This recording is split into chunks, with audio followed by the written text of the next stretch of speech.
So hi, I'm Joseph Smarr. I'm an engineer on the Google Photos team, and had a small part to play in getting some of the tech of this ready, which you'll hear about a little bit later. I'm going to turn it over without much introduction to Dan Ambrosi, who is a longtime Silicon Valley entrepreneur and artist, and recently done these amazing dreamscapes, taking the combination of this multi-100 megapixel HDR that you'll hear about, plus adding in some of the Google DeepDream technology that we tweaked in order to work on that scale. He's going to give you a little bit of a background of the sort of the artistic motivations and some of the hurdles he had to overcome to create it. And then I'll follow up with a little bit of a nerd burst on some of the tech around how we actually got it to work. And both, I think, will have plenty of interesting fodder for discussion, so we'll leave plenty of time for Q&A and get a chance to just hang out and look later. So without further ado, Dan, please take it away. And thanks for coming. Thank you. Hi, everyone. Thanks for having me, and thanks for coming. I'm going to switch over to the presentation mode here and talk about my artistic journey coming to this point, which really started in earnest about 5 years ago. It was a journey that was born of frustration, really, of being in places like this. I'm an avid skier and hiker, and often found myself in these beautiful places having a real experience, visually, and being frustrated by my inability to capture that photographically. The point that I'm trying to make here is that when you're standing atop, say, Heavenly Mountain, looking out over the entirety of Lake Tahoe, it's more than a visual perception. It's a visceral experience. You feel it in your chest, you feel it in your gut, and I don't care how many times you go back there, and I've skied this mountain many times, it never gets old. So I struggled to think about how to do that. I wasn't successful for a long time with photography, but I knew it was possible because other artists, in particular the painters of the Hudson River School and the great landscape painters before them, achieved that. They were able to create these master works, these large works of art, that very, representationally captured these amazing scenes in a way that gave you a real experience. As a child living near New York City, I went to the Metropolitan Museum of Art a number of times and became enamored by the paintings of the Hudson River School, which, included those works of people like Thomas Cole, who's considered the father of the movement, his good buddy Asher B. Durand, who was incredibly skilled and from whose work I learned almost everything I know about composition. Cole's protege, Frederic Edwin Church, who was incredibly successful. I want to take a minute to talk about this particular painting, The Heart of the Andes, because not only was it a total sensation when it debuted, but today is sort of an anniversary of sorts for this painting. It debuted in New York City in 1859 on April 29th and was a single painting exhibition up until May 23rd when it closed. Over 12,000 people paid 25 cents for admission to see this one painting, which was unprecedented. It was put in this gallery in a way that really intensified the experience. This painting is 5 feet 6 inches high by 10 feet wide. The amount of detail in it is absolutely breathtaking.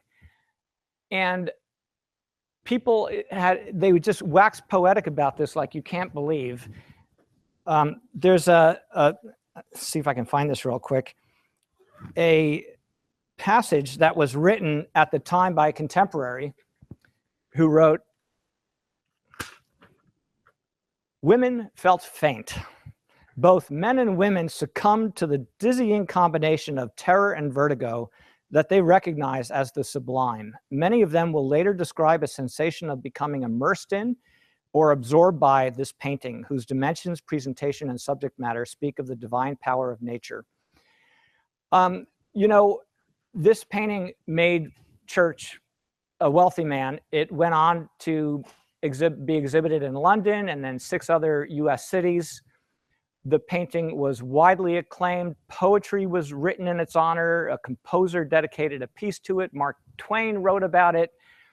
Eventually, Church sold the work for $10,000, which was, that's about $286K in today's dollars. At that time, the highest price ever paid for a work by a living American artist.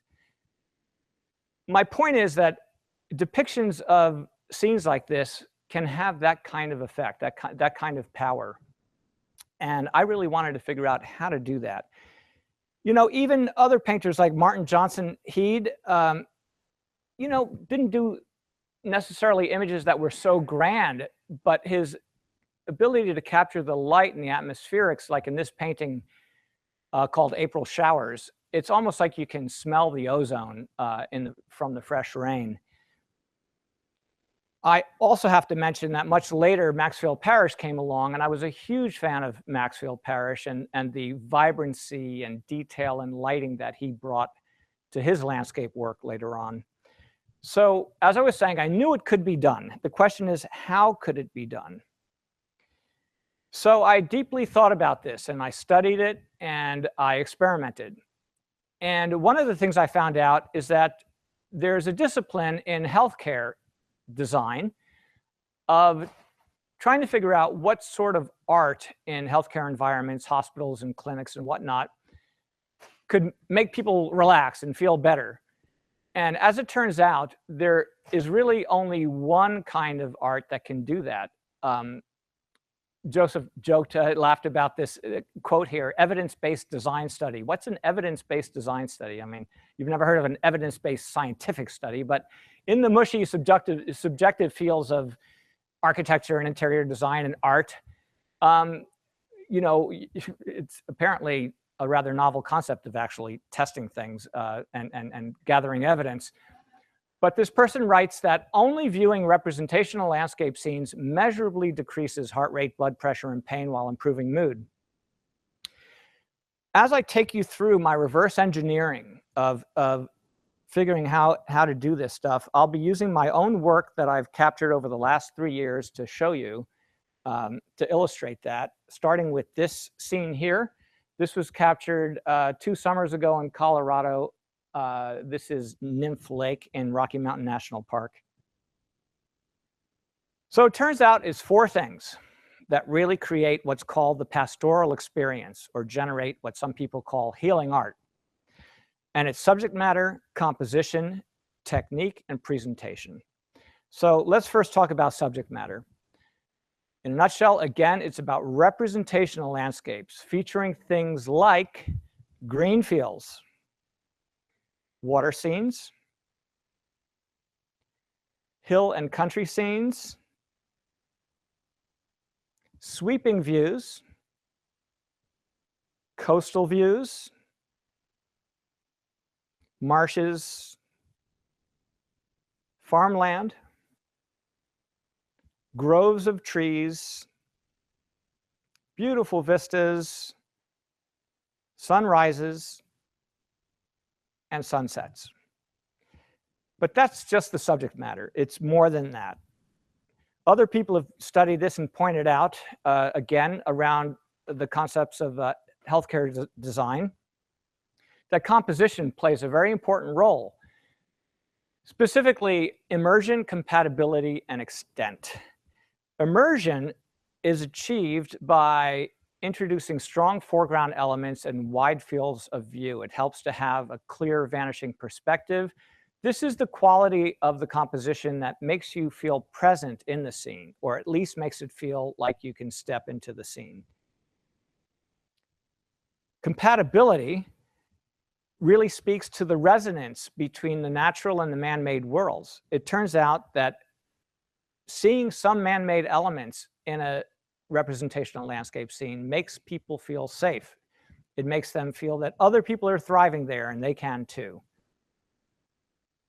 And then extent, which is achieved through very long distance views. This creates a sense of being connected to a larger world. It's a key compositional element that I always try to find when I shoot. This quote sums it up nicely. The most fundamental feature of a restorative place is that people have to feel that they can move into those spaces and have a wonderful experience. I'm happy to be able to report that the most common response I've gotten from people seeing my work is, it feels like I can step right into the scene. That's always music to my ears. Let's talk about technique. It starts with what I call XYZ photography, which you'll understand why I call it that in just a bit. But let's cover the gear first. I'm a big believer in trying to do the most with the least. I want to make really big pictures. I don't want to carry around a lot of gear. When I was ready to really step it up about 3 years ago, I got really lucky with timing. Sony came out with the RX1, the world's first full-frame sensor compact camera. My little beast, as I call it, is really amazing. People were scratching their heads as to why Sony made this. It was a $2,800 camera with a fixed 35mm lens that you can't remove, replace, you can't zoom it. The common wisdom about why Sony made this camera was really two things. One is to prove that they could, and the other was that top journalists out in the field need to have something really small that they can unobtrusively capture the heat of the moment in their hot scenes. The truth is, Sony made this camera for me.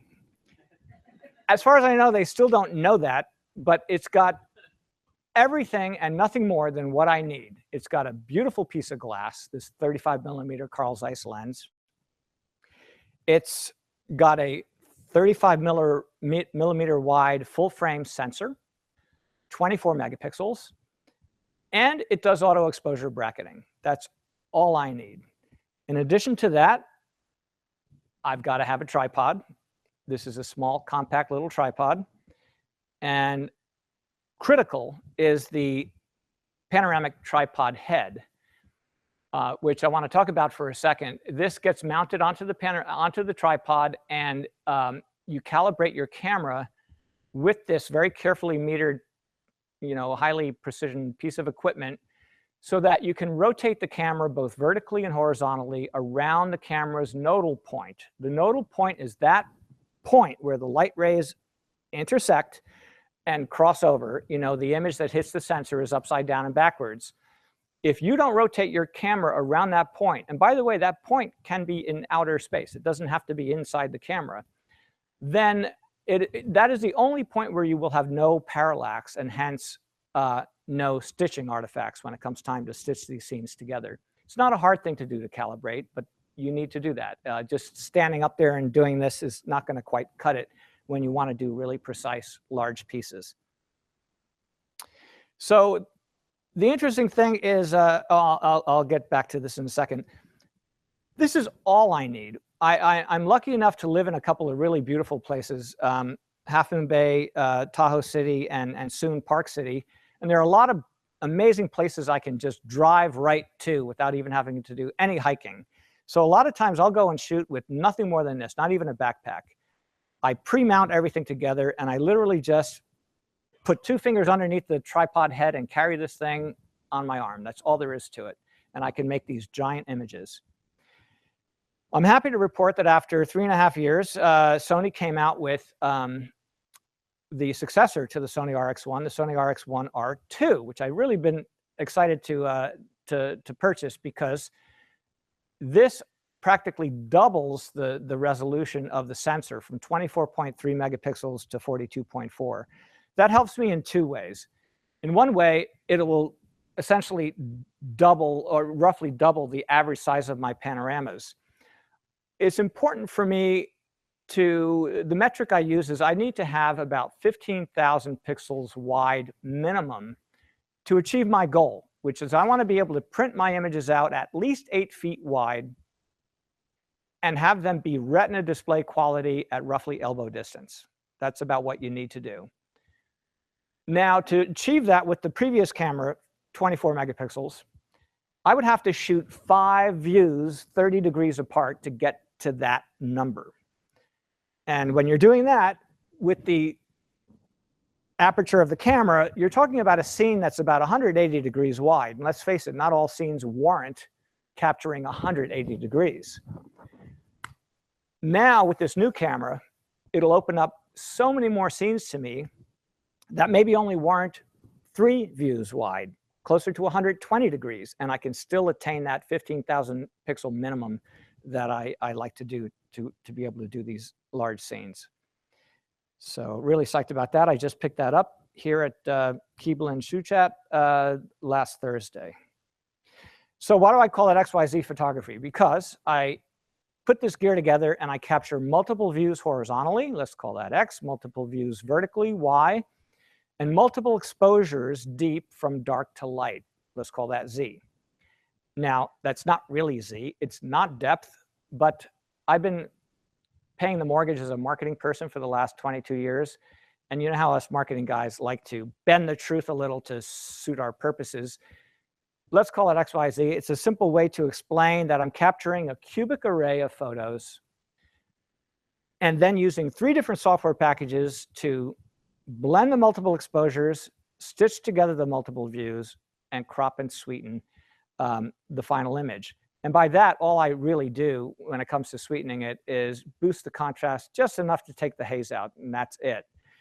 This particular illustration is important to me. It means a lot to me because this was where I came up with this technique almost 5 years ago on September 27, 2011, a red letter day in Danorama history. Yes, I'm a legend in my own mind. But I was confronted with this scene, this beautiful natural geological scene called the Double Arch Alcove in Kolob Canyon, Zion National Park.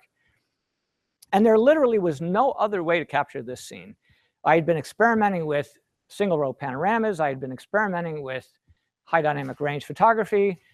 It was here that I realized, wow, maybe I can do a multi-row high dynamic range panorama. Let me try to do that. So I actually captured these 60 photos, 4 wide by 3 high by 5 deep, and had to go to the airport. In the airport on my laptop, I put them together and I achieved my first XYZ photo.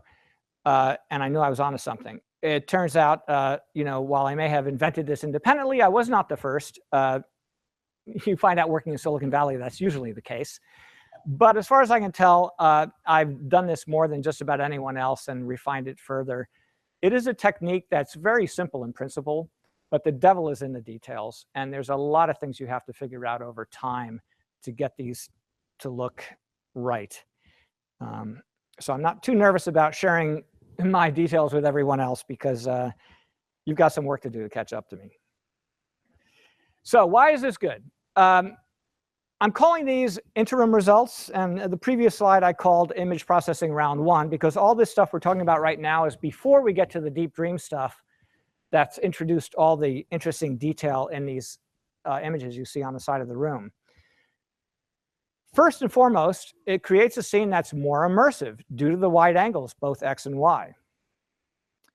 It also makes a scene that's much more vivid because of the high dynamic range. And of course, these are much higher fidelity because I'm collecting so many pixels. Typically 10 times HDTV and about to be close to double that with my new camera. The interesting thing is that this is really the way we see. We see, not how the camera sees, but we see with a very wide field of view, probably at least 150 degrees horizontally, 60 degrees vertically. We see with an incredibly high dynamic range. We don't have a problem seeing details and shadows when the sun is bright and so on. And with healthy eyes, everywhere you turn, you see things in sharp focus. So this illustrates, I think, very succinctly the XYZ difference. What we have in the middle is a single exposure, full frame sensor image of this scene up on the Columbia River. And what you're seeing all around it is what you get with my technique. Again, much more immersive, more vibrant, more detailed, just like we see. And the Hudson River School painters knew that. And because they were painting before photography. And it's interesting now when you go into galleries of feature representational landscape art that's more contemporary, you'll see that a lot of these folks are painting from photos and the view feels constrained. They're so brainwashed by how cameras see, that they're not thinking naturally in terms of the way we see. And then there's presentation, which is key. I'd like to say that, you guys mostly operate in the world of bits. But I hate to break it to you, we are still three-dimensional creatures, and we live in a world of atoms. When it comes to still images, the ability to print at high resolution large gives us the opportunity as human beings to stand in front of these things and get close and see the detail while having in your peripheral vision the entire scene. I've been in this struggle for the last 5 years getting my stuff purchased and printed because it gets really old just looking at all the detail of my own work through the narrow blinders-on window of a computer monitor. In effect, a lot of my images have been imprisoned, and it's been my quest to engineer a mass jailbreak for my images, and it's finally starting to happen and getting produced, and it's very gratifying. Also, it really helps when they're self-illuminating.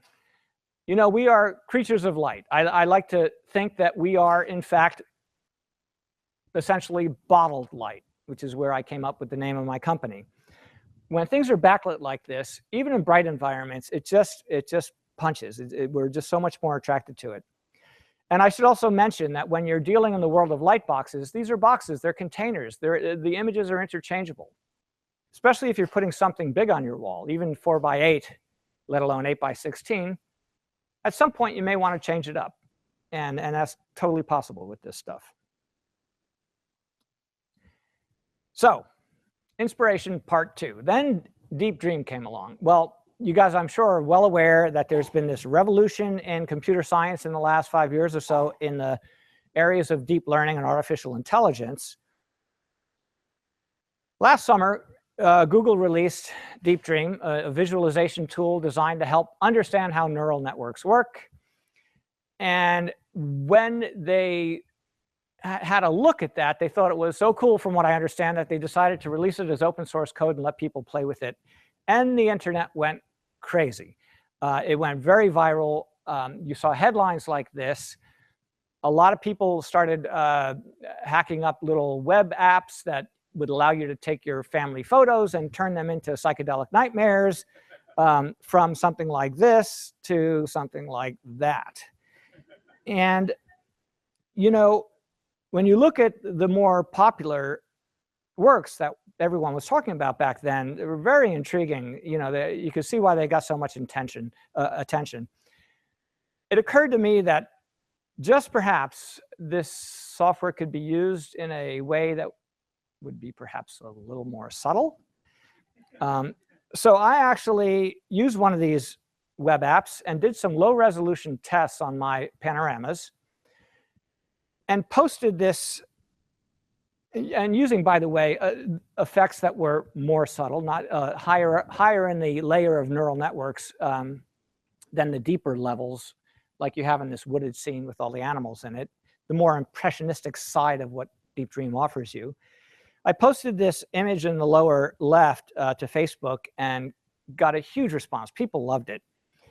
And that was interesting to hear. And also, I was pretty happy with this. And I was thinking, wow, if I could use this software on my giant images, then just like the art world moved on from representational landscape painting of the Hudson River School into impressionism and the more expressive modes of depicting landscapes, I could maybe do the same. And I thought of the works of like J.M.W. Turner in the early 1800s, who was almost like just a pioneer in what later became Impressionism. The pointillism of George Seurat. These people were painting landscapes, but they sort of had a different way of looking at them. Cezanne, almost cubist in the way he very geometric, expressiveness in his stuff. And of course, Monet, the master of Impressionism. So I really, really wanted to try this, but there was no way. The software wouldn't work on my multi-100 megapixel images. It would just crash and burn. So I thought to myself, who could I get to help with this? Oh yeah, there's my friend Joseph. He lives in my neighborhood. He works at Google in the photos group. He's brilliant. How can I entice him into doing this? And I tried to get in touch with him, and I had the good fortune, we live in the same hometown. I ran into him coming out of a microbrewery in our downtown area. And I think he had had just enough beer to entertain my proposition. I pounced and I said, Joseph, you know that DeepDream stuff? Yeah. Well, this is probably going to be easy for you. If you could hack that code so that it won't crash on my giant images, you could have my ski house in Tahoe for a week while we're up in Canada in January. He's like, okay, send me an email. Let me see what I can do. So I put together an email with some of these sample images and didn't hear anything for a week, which isn't a lot of time to get a response from a busy Googler. But then the next Sunday night, I got one of the greatest, happiest emails of my life. Joseph said, sorry, took some time to find the right people. But first of all, I just want to say that your images went viral inside Google. Everyone loved them. People were saying things like, finally, someone is using DeepDream for artistic purposes rather than as a novelty. You even got a +1 from Jeff Dean. Who's Jeff Dean? You know Chuck Norris? Yeah, he's like that with like in the coding world. Okay, awesome. So he's like, I think I'm going to help you with this, and I'm going to get my friend Chris Lamb, who I've known since I was three days old. He's a senior director of engineering at NVIDIA. Obviously, this stuff is going to need to use NVIDIA GPUs. Let's see. We're going to start hacking on it. We'll let you know how it goes. And this was in the summer. Joseph, after my talk, is going to talk more deeply about what it took to do this. But in November, with one of my full resolution scenes, they achieved liftoff. And it was very exciting. I'm like, great, when can I get my hands on this? It took a little bit longer before I could, but when I did get the code back in January, not only did it work beautifully right out of the gate, but you have to love the interface that these guys built for me. Look at the wording on this. New dream, start dream, dreaming, dreaming success. Now here's a button you never want to push, cancel dream. You never want to cancel your dreams, so stay away from that button. In any case, the results surprised us all, not just in terms of the quality, but one thing that wasn't clear, I had a suspicion this might happen, but we weren't real sure about the scale at which this would operate and how we could control that. It ended up creating this far versus near dichotomy, not unlike the experience you have in a museum looking at these master paintings. From across the room, you see this beautiful scene that compels you to get closer, and you get right up close to it and look, and it's got these beautiful brushstrokes and all this detail and all this expressiveness. Well, not only did it do that, but you know, when you got really up close, you notice that the content in some cases was wholly unexpected. It's just like, wow, how did, you know, that's just crazy stuff. DeepDream actually has about 82 layers of the neural network that all create a slightly different look, you know, to the detail. And I should go back and just mention one of the great things that these guys did about setting this up for me on these quad NVIDIA GPU systems up at the Amazon cloud was that I was able to climb up the learning curve very quickly because it was a quad GPU. I could run 4 low to mid resolution tests at once and just start trying all these different layers and seeing what they did and cataloging them. And it was just a wonderful system. And I was able to achieve the results very quickly. So once I saw this, that it could do this, I thought, wow, there's a whole additional level I can go to now. There's a long tradition of people concealing things in their artwork, camouflage art, dual meanings, multiple meanings, and so on. Here, Arcimboldo, back in the Renaissance, was making portraits out of fruits and vegetables and flowers and whatnot.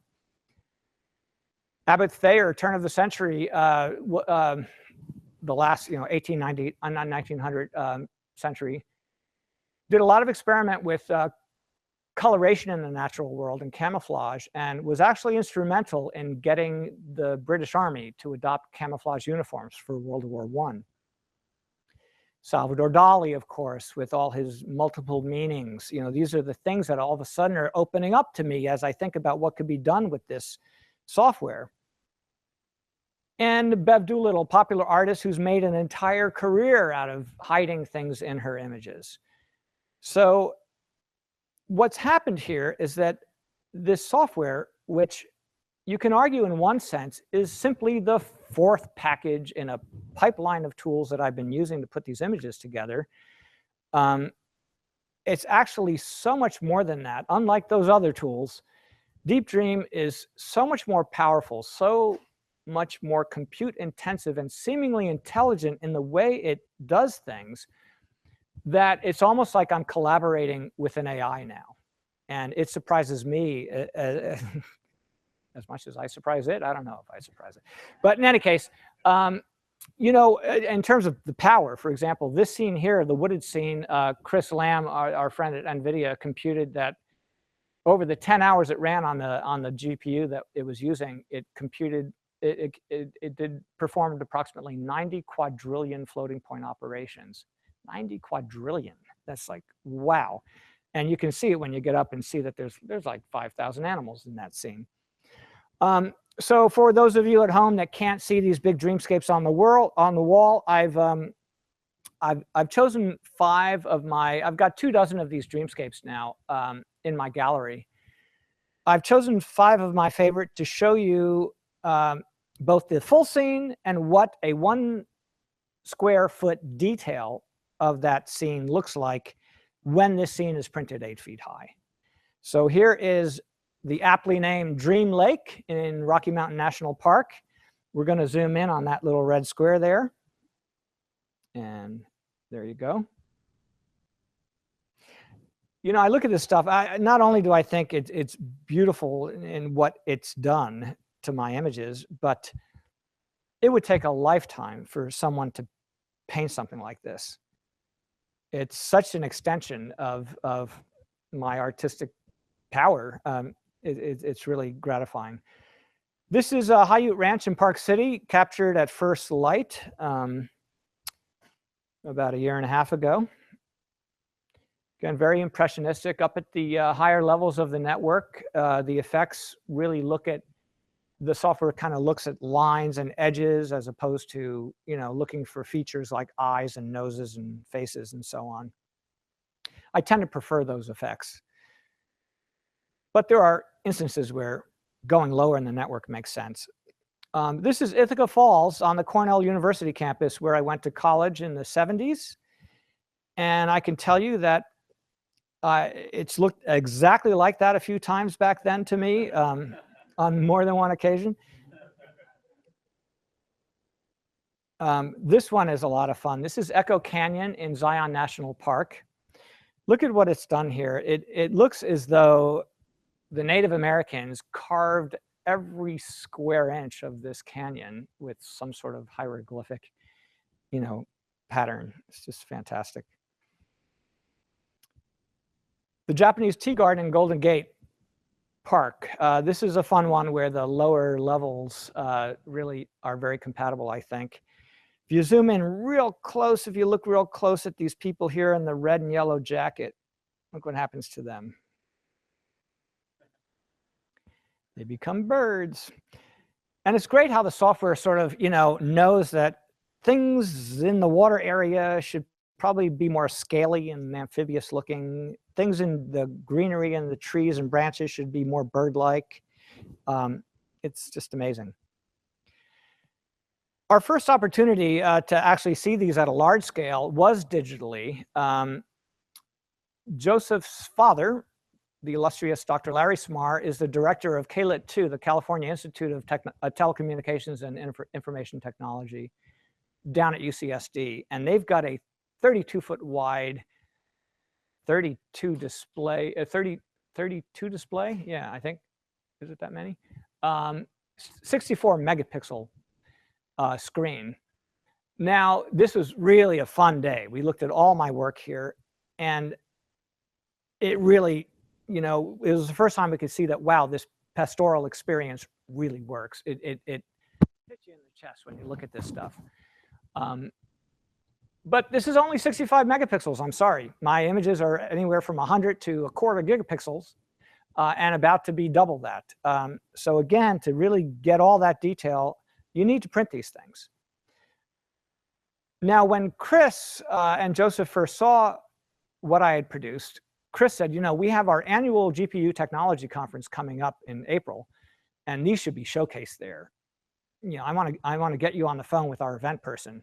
This is like in February, mid-February. I'm like, when is it? April. When in April? The first week of April. I'm like, that's not going to happen. I'm a marketing guy. I know what it takes to organize a big event like that. But they were so captivated by the work that they decided to go for it. And they actually purchased these 3 8x16-foot light boxes. And of course, graciously agreed to loan them to you guys to have up here for the week. So we put these things up. I actually offer them. I don't want to print them any less than 8 feet wide, because then you're going to lose the detail. But another thing that's really cool about these is that because the software, DeepDream, has such a rich parameter space, I can, as an artist, disrupt the traditional art photography business model and commit to offering one-of-a-kind digital originals. I'll never print the same image twice, except for the owner, at cost in the event of loss or damage, because I can always tweak DeepDream just enough to make it not a pixel match to the previous works. And that's gotten the galleries really interested. You know, I don't know, I can't think of another instance of being able to offer that sort of one-of-a-kind piece that's photographic based. So in any case, they made it over to GTC.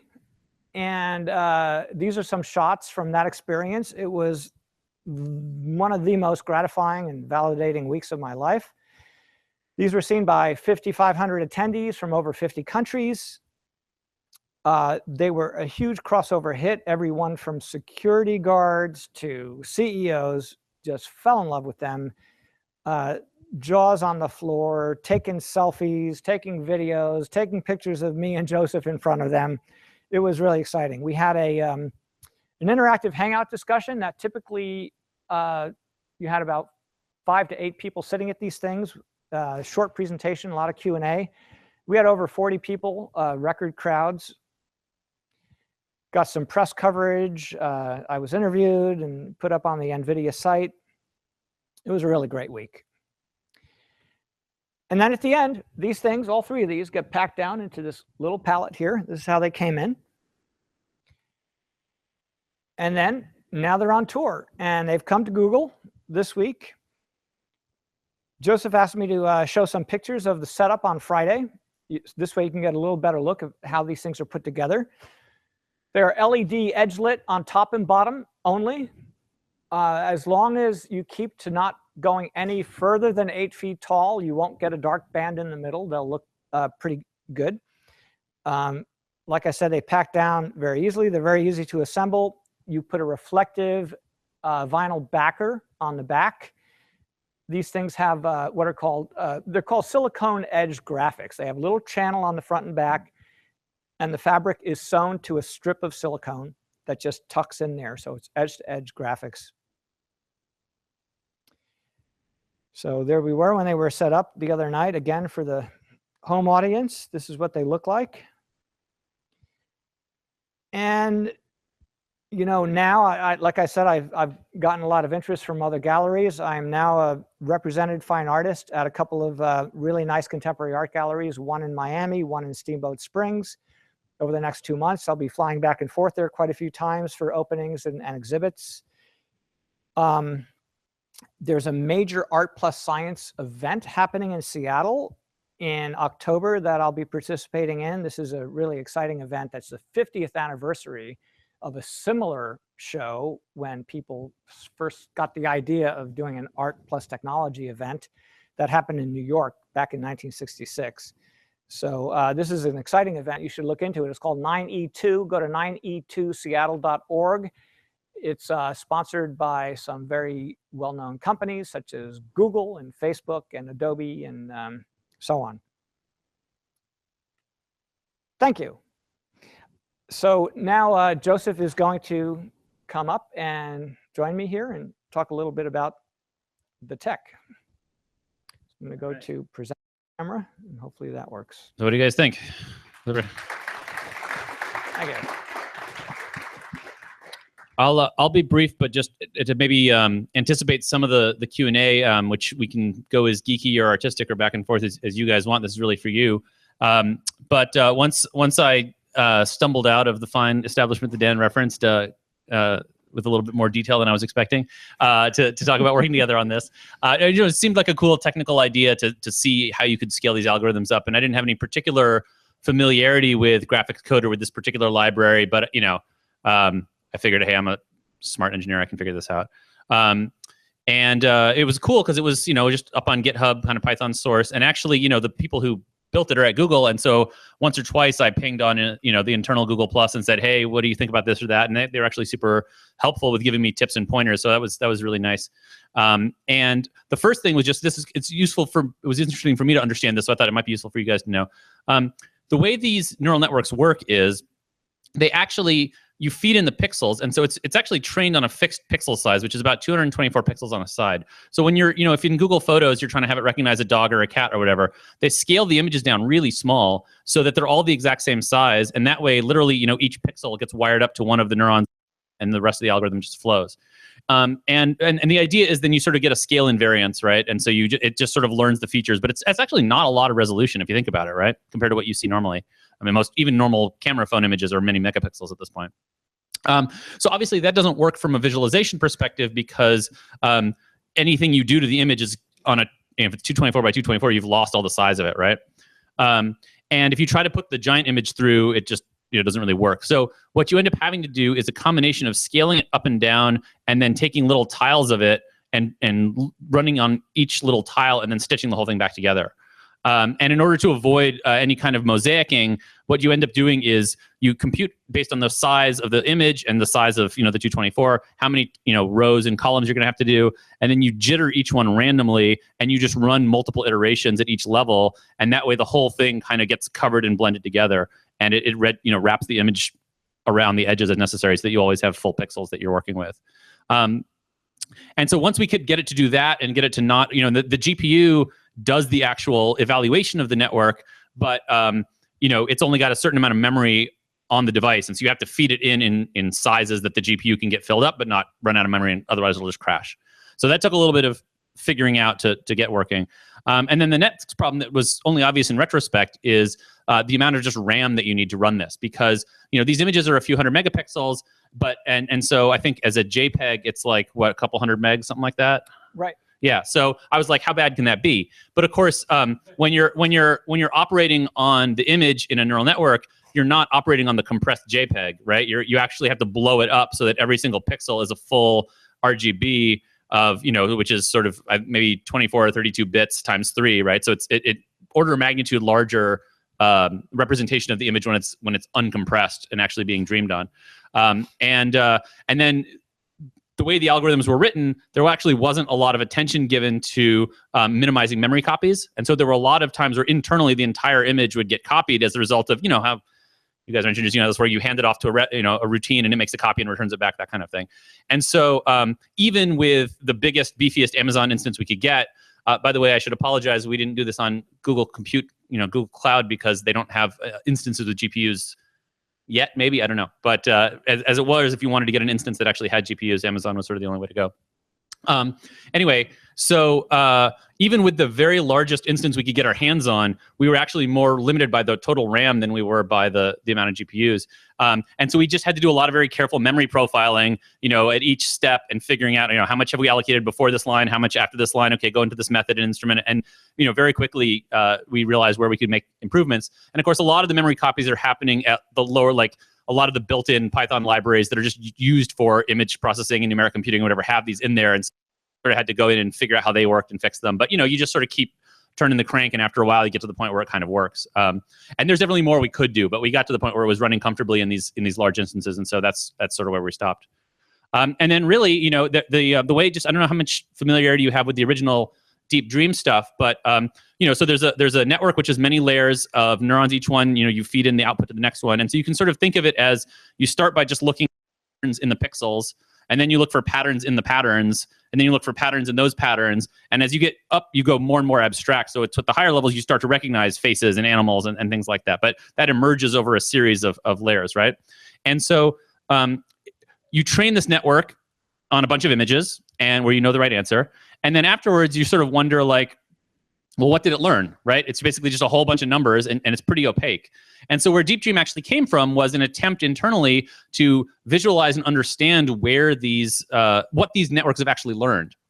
And the way they tried to do that was they said, well, what if we ran the image through the network, stopped at one of the intermediate layers, which was not just the pixels and not the final recognition, and then we asked ourselves, okay, how much do you see whatever patterns or swirls or eyes are at this level? And how could we then, instead of changing the weights in the network like you normally do when you're trying to learn to train the network to recognize the images, what if we instead changed the pixels of the images so that whatever you saw it a little bit more intensely, right? Because remember that the once you've inflated the image, it's also just a whole matrix of floats, basically, right? So you can do gradient descent in pixel space with respect to the network as opposed to in network space with respect to the pixels, which is what you normally do when you train, right?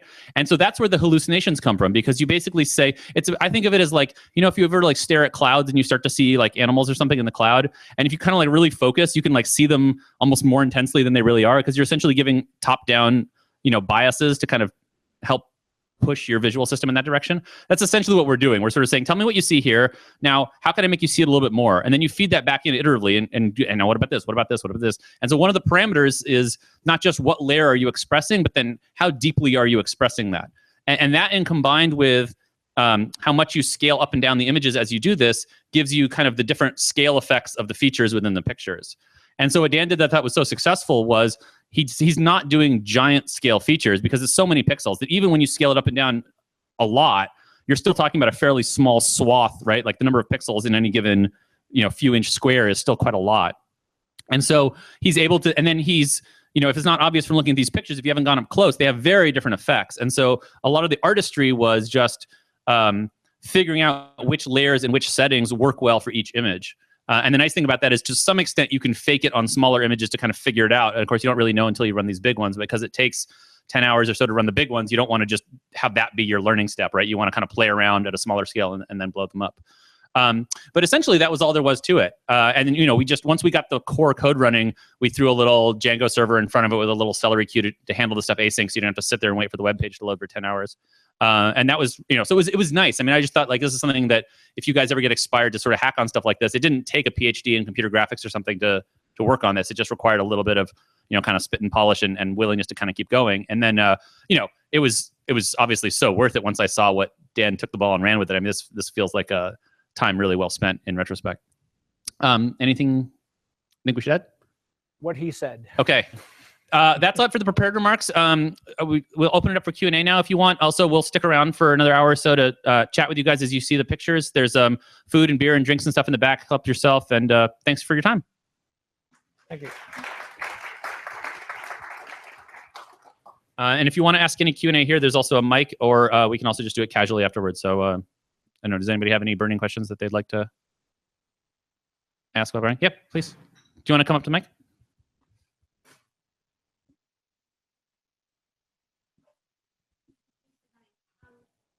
Oh, maybe make sure it's on. There should be a switch somewhere. Switch on the thing. Yeah, try that. Okay. Yeah, perfect. I was just wondering about the printing. That's something that you kind of glossed over, and you had to figure out what to print it on and how to get your resolution and your color trueness and all that in the printing. And it seems like that was probably a I forgot all about that. Yeah, thanks for reminding me. Thanks. So as a marketing consultant, my wife and I, my partner, we've been, for the last 4 years, working on the Dreamforce conference for Salesforce.com as graphic managers, specifying and producing a lot of stuff like this. So we've become very familiar with large format graphics. When you go to Dreamforce up in the city, you see this stuff. You see building wraps. You see you know, tension fabric structures all over the place, some frontlit, some backlit. So I had fairly good familiarity with large format printing anyway, and even with some of the vendors. And that said, when you're going to commit to this sort of thing for yourself, you want to do some testing. So I actually talked to a handful of folks, got some recommendations, did some research online. In some cases, paid for samples to be sent to me.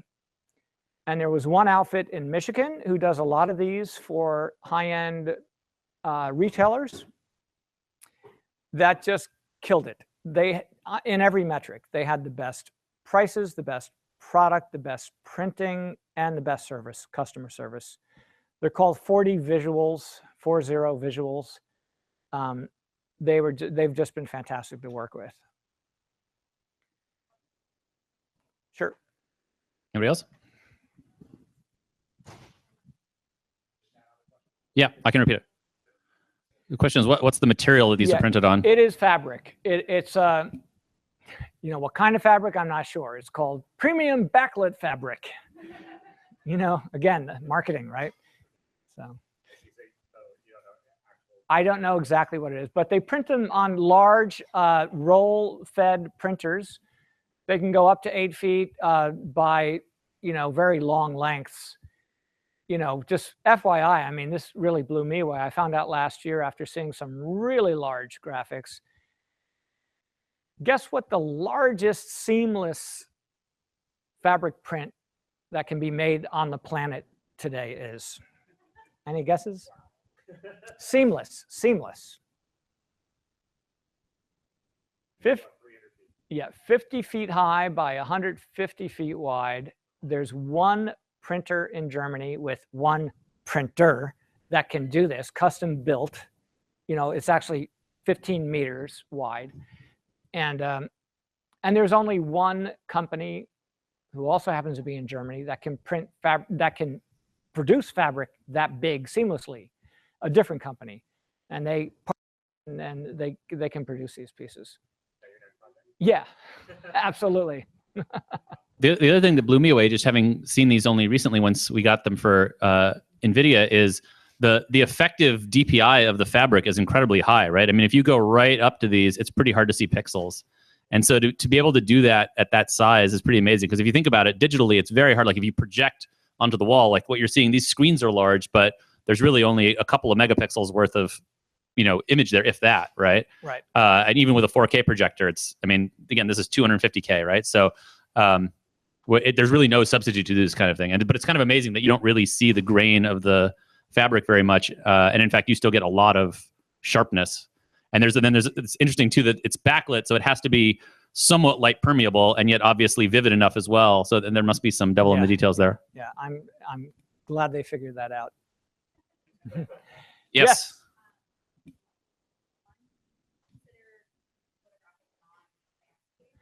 Would I consider photographing non-landscapes? Yeah. What was your other question?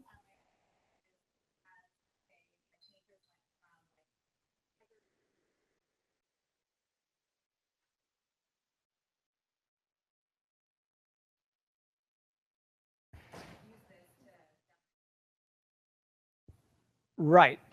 So first of all, when it comes to XYZ photography, when I first figured this out, I went on a subject matter search and started shooting everything, you know, trying all sorts of things. And it turns out that the technique is really tricky. It works best on scenes that are primarily landscape in nature with some minor percentage of man-made elements. If you have a lot of people, remember, everything is a triple exposure, so you have ghosting to deal with. People are moving, you know. If you have more than 20% man-made stuff, you very easily see the panoramic distortion, like you start to see in the city here. That composition, it seems to kind of work, but in a lot of cases it doesn't. So it's really, you know, it's kind of a two-way street. You know, I looked for a technique that could do this, and it turns out it's a technique that pretty much only does this, you know.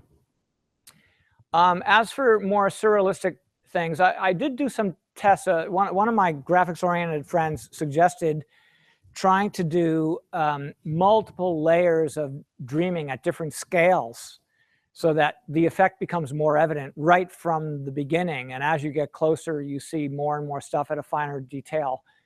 I had some quasi success with that, but the truth is I'm really taken by that far versus near dichotomy, that sort of fact that crazy detail is concealed within a scene that from a distance looks essentially photographic. So I've got a lot more exploration I want to do there first. Yeah. Anybody else? You can shout stuff out and we'll repeat the question.